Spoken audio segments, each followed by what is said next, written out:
In this video, I want to talk about the three biggest things that I've learned from Chris Do. Let's go.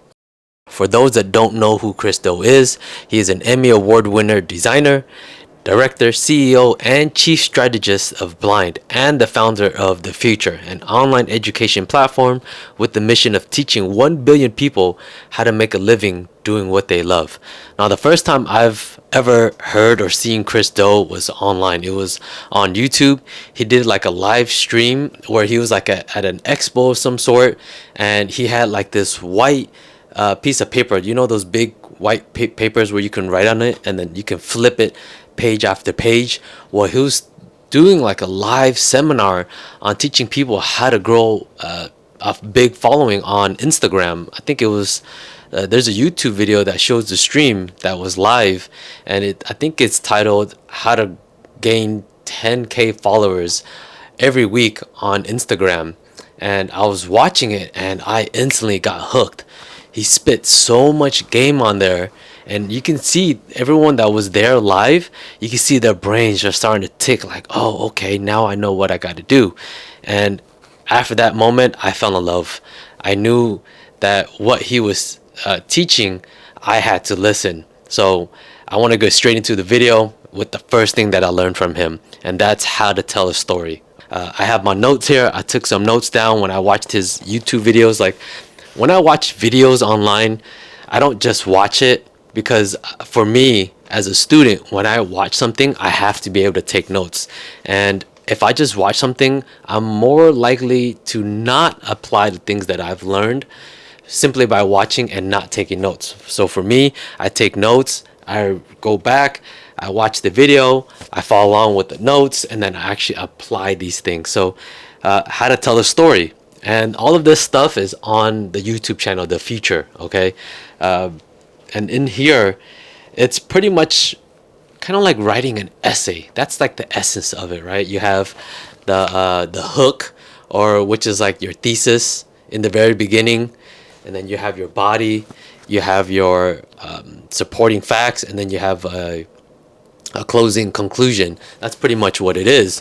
But this one is how to tell a story to build your personal brand. And the first thing he teaches is tell your story by finding parts in your life that have lessons in them. Think of each person that taught you a lesson. The person that was a mentor. Who was the villain in your life?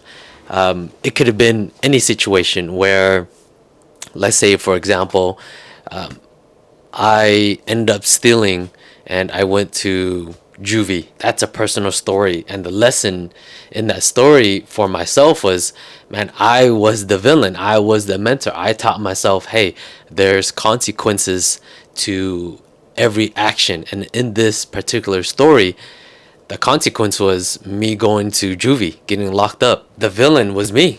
That was my life right there. I was the bad guy. The second point is start with the point. So in the very beginning of the video, he says he wants you to say this in every video. The one thing I want you to take away from this video is, so let's go back to the juvie story. I can start off by saying the one thing I want you to take away from this video is to not steal candy from the store. That's like the whole point, right, of the story. The third thing is tell a story that elicits an emotional response with a clear takeaway. The clear takeaway, what was the lesson learned? So the emotional response with the clear takeaway was, when I got locked up, I fully understood what the consequences were. I was stripped away from all my privileges, the phone, I was away from family, I couldn't go outside when I wanted, I couldn't eat when I want, I couldn't sleep when I want, and then on top of that, I have to watch out for all the gangbangers in there. I had to constantly be on my toes in survival mode, and I had to make sure I use these to protect myself. Like, that's the emotional response, right? Where I'm sleeping at night and I hear loud just, and it's someone getting beat up while they're sleeping, and they're getting beat up by 5 other dudes in there. And it just shook me to my core, and it reminds me, hey, to never steal again, because I can get placed in this environment where it's very violent and gritty, and I want to make sure that I never come back. So in order to do that, I gotta never steal again. That's like some emotional response, right? And then The fourth thing is, at the end, give the audience one clear, simple instruction to do with the life that pertains to this lesson. I'll give you an example with this one. It could be, the one thing I want you to take away from, the one thing I want you to do today is to look at the things that you're doing wrong in your life and not do that. The one major thing that you can change in your life that you know you're doing wrong, that you're willing to change. That's the one thing I want you to do today in this video, okay? Is to look at your life, see what is the one thing that you're doing wrong in your life that you're willing to change. That's a great example for this story of me going to juvie from stealing. And lastly, the fifth point is, the story has to be about transformation, not transaction. Stop pushing your product or service, and make sure that the life experience is actually yours. A lot of times people, and I hate this, that the one thing I hear often when people go to prison, like when men go to prison, they often hear stories from other inmates. And it's something that I've heard time and time again, and they'll tell that story as if it was their own. And it's crazy how it's so prevalent in that space. But because going to prison is such a niche thing to do, like, it's such a small percentage of people that actually go to prison compared to the entire population of the US, that when you hear these stories, people are so enticed, they're so intrigued, they're like, oh, tell me more, tell me more. So make sure that the story that you're telling is an actual personal experience, because you got to remember, this is about personal branding, personal, like, building a social media where people get to know you as a person, okay, not someone else. The next thing is, build an audience based on transparency, real life experiences. Use talent to market and build your own story and brand your own story. Build an audience from personal stories, then you can sell the product service after. Make people fall in love with who you are as a creative human being, then they hire you for the product service that you want to sell them. I think that's such a good point. You'll see it so often how there's so many creators, they constantly push and push and push in this product, and every single video, and what they're doing now, they're actually getting kind of smart. It's like, in this video they'll try to sell you a program, like, hey, if you want to get into some shape, there's DM me the word XYZ, as opposed to watching an ad. So for them, it's like they don't need sponsors. They're their own sponsors, like the creators are their own sponsors, and they drop a commercial, their own commercial, during the video, pushing the product on you. And it seems kind of fake, because you're trying to share a story with somebody, and then it's kind of like, hey, buy my stuff. So he has this notion where it's like, for every I think it's the three rule. I could be wrong on this, and correct me if someone knows this. Someone please correct me down below. But it says, for every 3 videos, then you can make a video and then put a sell in there.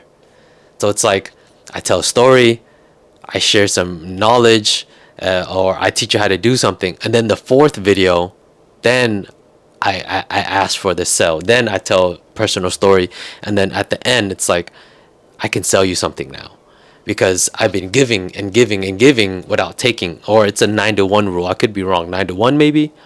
Whatever the case is, you don't always ask for the sell immediately, and it makes people engage with you more, as opposed to someone that's constantly pushing product on you over and over and over. And I think that's a great thing to do when you're trying to build a personal brand, and especially as a small creator, as a small content creator, and you're just getting started and you don't have a big following. I think that's a really good rule to follow. The second thing that I learned was how to build a personal brand, how to be human. And I think this is so common. Like, oh man, I know people actually in this space, in like the content creation space, and it irks me kind of, because they're just regurgitating other stuff that people are saying online, stuff that they believe that people want to hear, as opposed to showing people who you really are.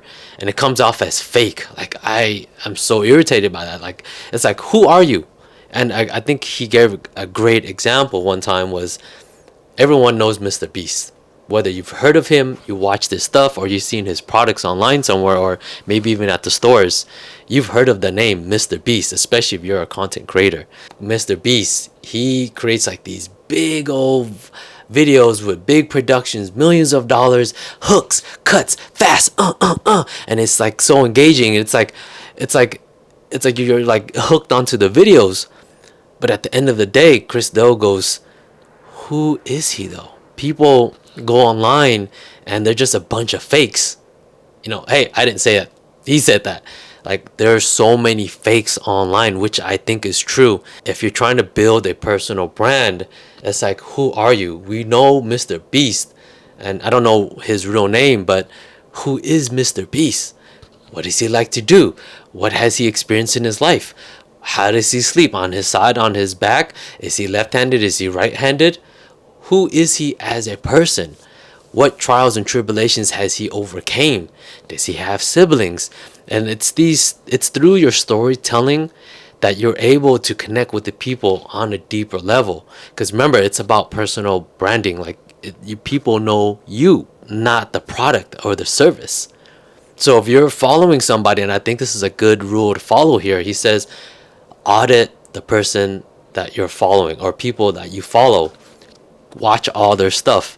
Do they tell you who they are? Like, if they don't, then maybe it's something you really want to question. Should you be following them? Because it's like, how do you know what they're saying is authentic, right? Like, so many people get online and they try to push a narrative like, oh, guys, right? Like, a big thing right now is leveling up, how to become a better man, a high value man.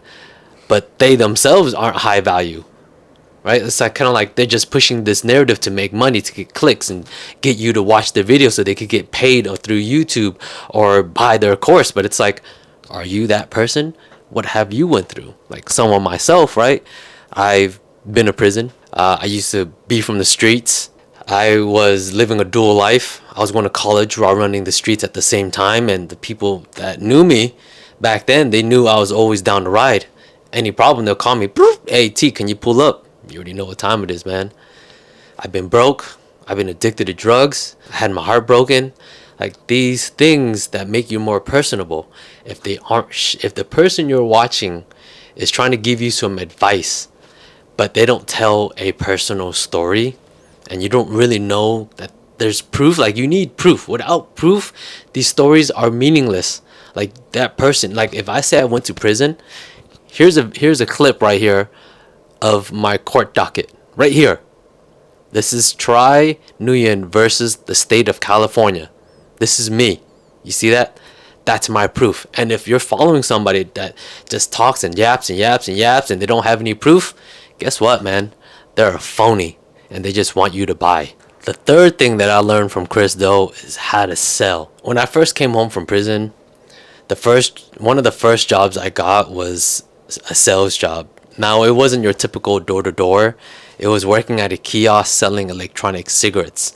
Now, at the time, the electronic cigarettes wasn't a product that the American people knew about. It was in the stage of product knowledge. Like, you had to inform people what the product was. Like, no one knew what it was. So for me, it was a harder sell because you had to inform the people like, hey, this is how this product works.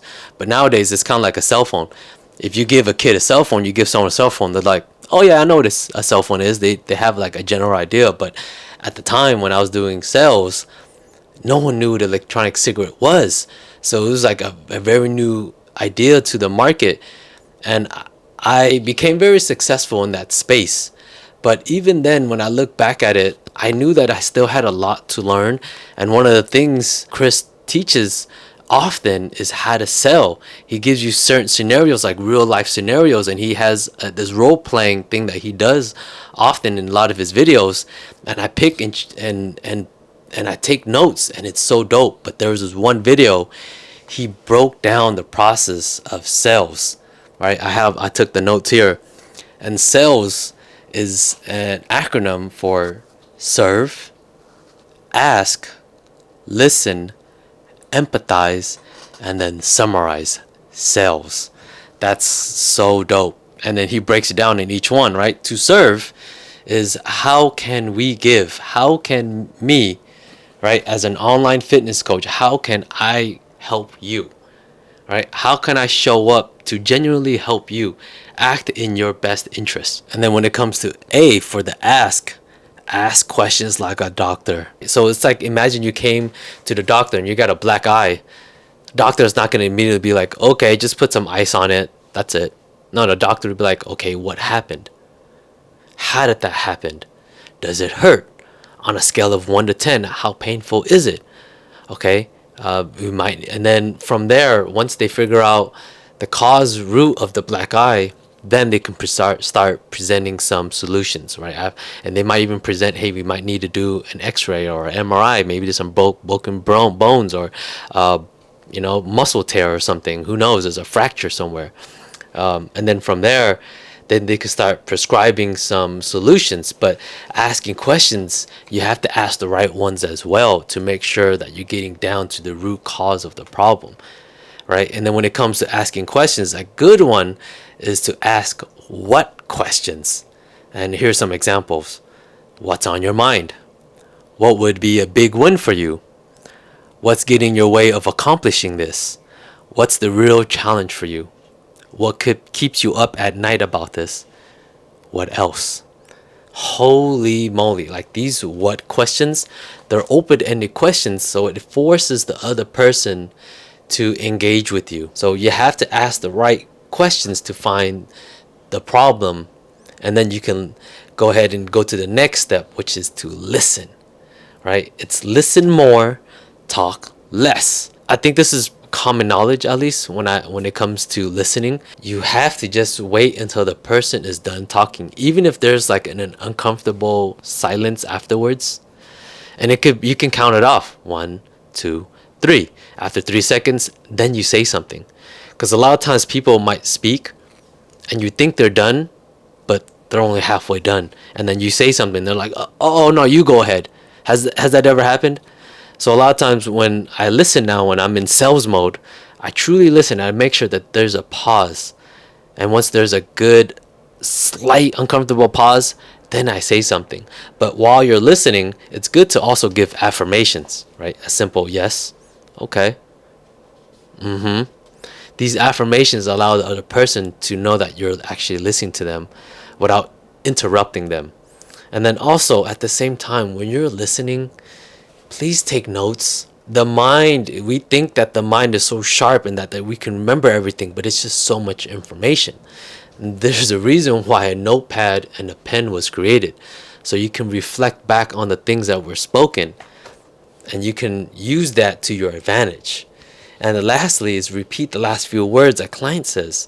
So for example, you ask a question, what's on your mind? And the client says, or the potential client says, oh man, I just want to lose some weight. I've been heavy for a long time and I'm tired of feeling like this. And you can kind of regurgitate some of the words that they said. Oh, so you're tired of feeling like this.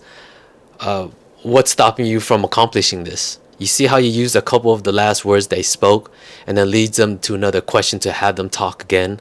And that's being a great listener. And then I think a lot of times people, they miss this part, which is the next step, which is to empathize. People are such in a rush to close people and to get the money that they forget the whole point of sales is to make sure that you can actually help this person, that you guys are a good fit, that your skills is enough to be able to make sure that you can truly get the outcome that your client is looking for. So you have to be able to empathize and not worry so much about the sale, because there's always going to be sales if you're good at what you're doing. Here is you have to really understand your client's pain.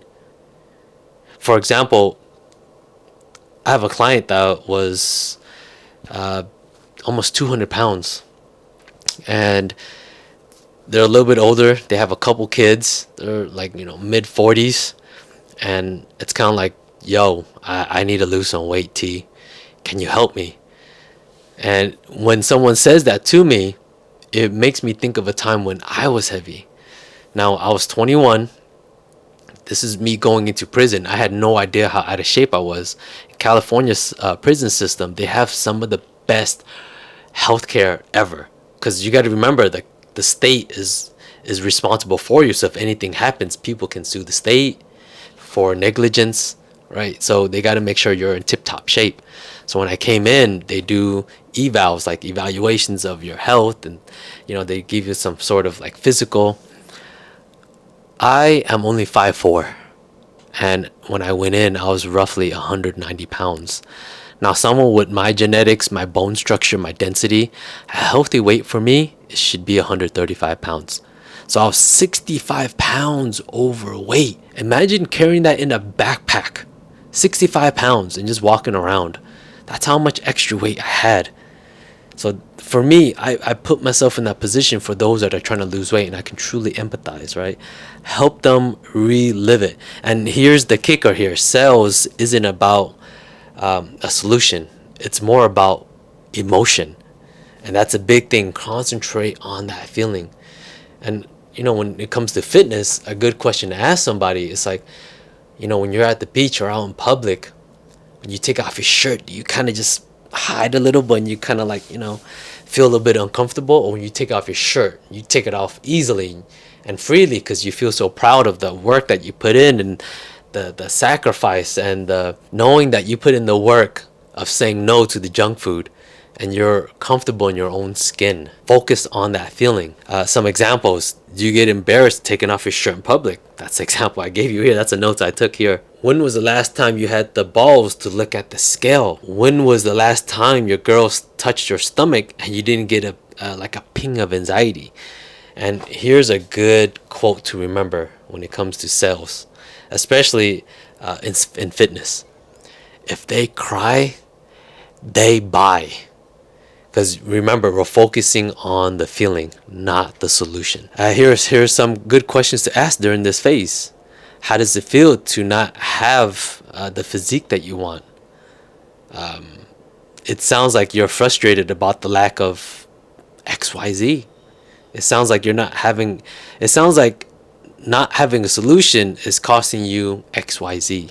These are some good questions where you can empathize and understand your client a little bit better. And moving on from the next stage from here is to summarize everything. Put everything together and play back major points.